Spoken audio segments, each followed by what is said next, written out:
Hey guys, this is a difficult video, so it's okay if you don't watch it. So, this government thing's really getting to me, guys, about the money and everything. And as I said before, well, just go watch the previous video than this one. So I wanted to find out, I told you in another video that I wanted to find out more about the Civil War funding, financing. And this is what I found out.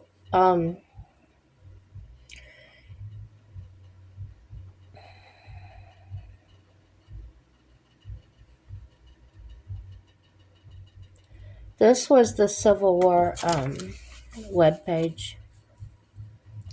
And it says Civil War Financing Economic History of the American Civil War. It concerns the financing of the Union and Confederate war efforts from 1861 to 1865 and the economic impact of the war. The Union economy grew and prospered during the war while fielding a very large Union Army and Union Navy. The Republican Party in Washington, D.C. had a Whiggish vision of an industrialized country with great cities, efficient factories, productive farms, all national banks, all knit together by a modern railroad system to be mobilized by the United States Military Railroad. The southern United States had resisted policies such as tariffs to promote industry and the Homestead Acts to promote farming, because slavery in the United States would not benefit with the South gone and the Northern Democrat Party weak. The Republicans enacted their legislation at the same time. So this was at the same time to pass new taxes to pay for part of the war and issued large amounts of bonds to pay for most of the rest. This gets very disturbing to me. It may not to you. Economic history of the Civil War concerns the financing of the Union and Confederate war efforts from 1861 to 1865 and the economic impact of the war. The Union economy grew and prospered during the war while fielding a very large Union army. Now, this was the North, okay? So, there's a very large Union army and navy. The Republican Party in Washington, D.C. had a Whiggish vision of an industrialized country.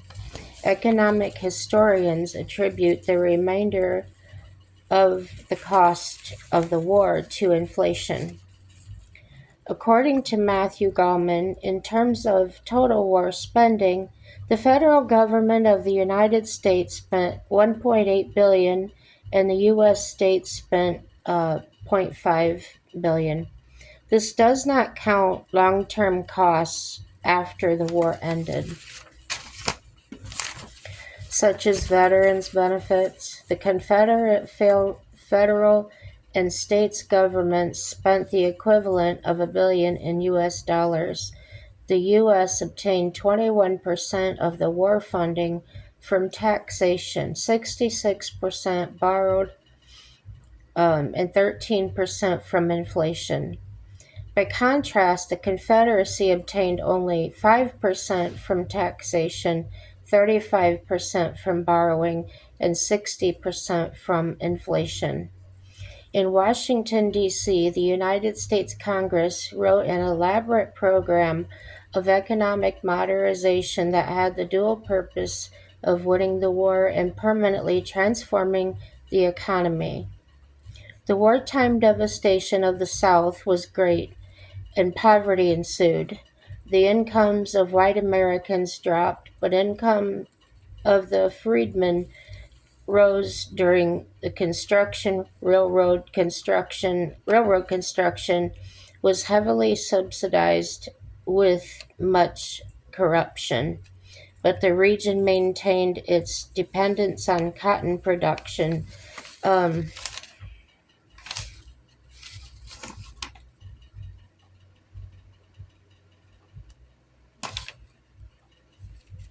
anyway, freedmen became wage laborers, um, tenant farmers, or sharecroppers. They were joined by many poor whites as the population grew faster than the economy. As late as 1940, the only significant manufacturing industries were textile mills, mostly in the upper upland Carolinas, and some steelmaking in Alabama.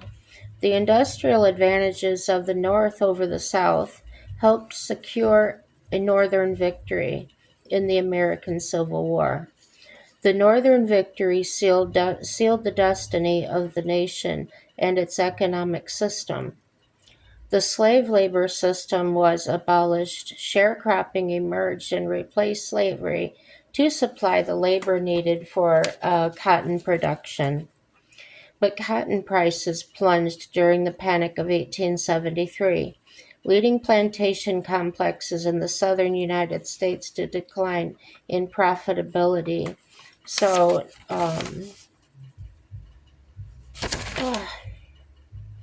yeah, northern industry, which had expanded rapidly um, before enduring um, before and during the war, industrialists came to dominate many aspects of the nation's life, including social and political affairs. Um, Here's my question. Why were soldiers suffering so bad during the Civil War? This says, according to the Civil War Outpost, harsh conditions faced by soldiers during the American Civil War. One, the harsh conditions of the environment, disease, and scarcity. Physical and mental challenges soldiers confronted during the war, shedding light on the silent adversaries that took a heavy toll. While the battlefield claimed countless lives, soldiers encountered an even deadlier adversary, the environment and the diseases it harbored. The harsh living conditions and limited medical knowledge of the time exasperated the impact of these unforeseen foes. Crowded camps, lack of sanitation, and limited access to clean water created fertile ground for diseases like dysentery, typhoid fever, and measles to spread rapidly among the soldiers. The absence of proper medical care often led to devastating outcomes. Soldiers on both sides faced periods of extreme scarcity with rations often insufficient to meet their nutritional needs. Malnutrition weakened immune systems, leaving soldiers vulnerable to diseases that might otherwise have been less severe. Civil War soldiers faced the harsh realities of changing weather conditions without adequate protection. Frostbite, heat stroke, and pneumonia claimed several lives as soldiers were exposed to extreme temperatures without proper clothing or shelter. Mental and emotional strain. Beyond physical hardship, soldiers experienced immense mental and emotional strain. Prolonged separation from loved ones, constant threat of danger, and witnessing the horrors of war that really took a toll on their psychological well being. Forgotten casualties, non battlefield deaths. The war's grim statistics go beyond the battlefield. A significant portion of casualties occurred due to a non-battle related causes. Um, Medical care, unsanitary conditions, epidemic and pandemics. Lessons learned. Legacy of struggle. Advancements in medicine, humanitarian efforts. An everlasting legacy. By acknowledging the challenges they endured, We pay tribute to the resilience of those who fought on an invisible battlefield, their contributions reverberating through generations to come. Man, I tell you, I had to stop reading about that horrible time. It truly reminds me of how our government used promises to get things accomplished, using our money, our resources, our lives for their agendas. And what did we honestly gain? Nothing spiritually or humanely, in my opinion. The way I read those things, I still did not learn about how our money was spent. And afterwards, what were they cheering about? The loss of lives, our financial well-being? People were poor indeed, very poor. It just really sucks eggs to me that compromises and things couldn't have been met. Um, what did they get, honestly? Few dollars, pat on the back. These are the soldiers I'm talking about. Um, the money was theirs all along. So take our money, give us back a bit so we'll really feel like our government gave us something. My first husband was in the service. I get it. I understand it. The life isn't good. Never will be because, in my opinion, they're all just persons in the political games.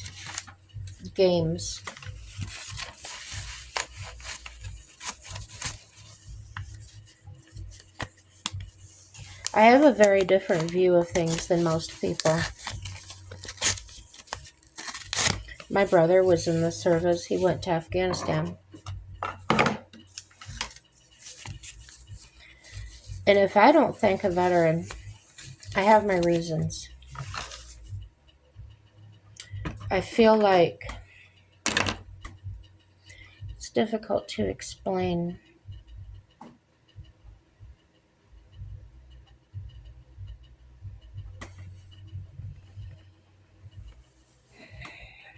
Everything I can think to say sounds terrible because I can't give you the understanding. Um, I can't make you see my points, my views, because we've all been conditioned to do what we do. Um, if this country would actually stand up and reclaim our republic for which it stands, one nation under God, imagine what we could get done. I'm sick of it. I'm tired of it. Um, being used as chess pieces in this games that they play. And that, my friends, is why I will never commit to being part of any type of party. And that's why I'll never be a follower. I'll always think for myself and make my own decisions as best as I can. Um,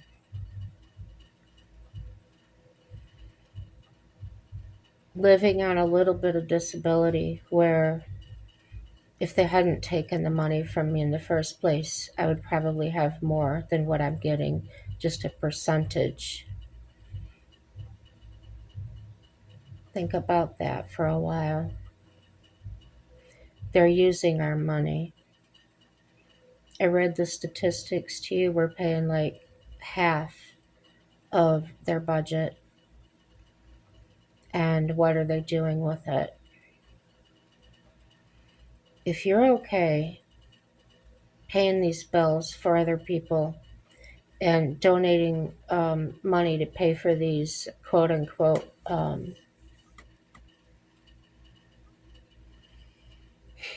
programs, I suggest that you take your own money and fund those.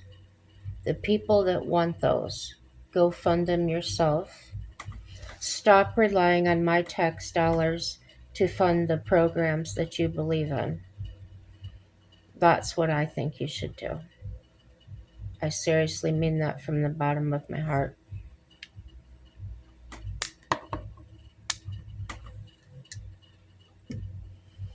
Take responsibility. Own it. If that's your group, if that's your charity, whatever, stop asking our government for the money. We can't afford it.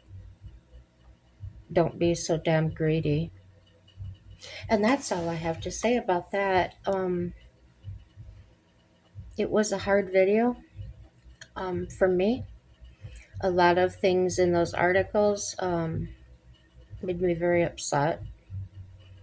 Um, my great grandfather was in the Civil War on the Confederate side.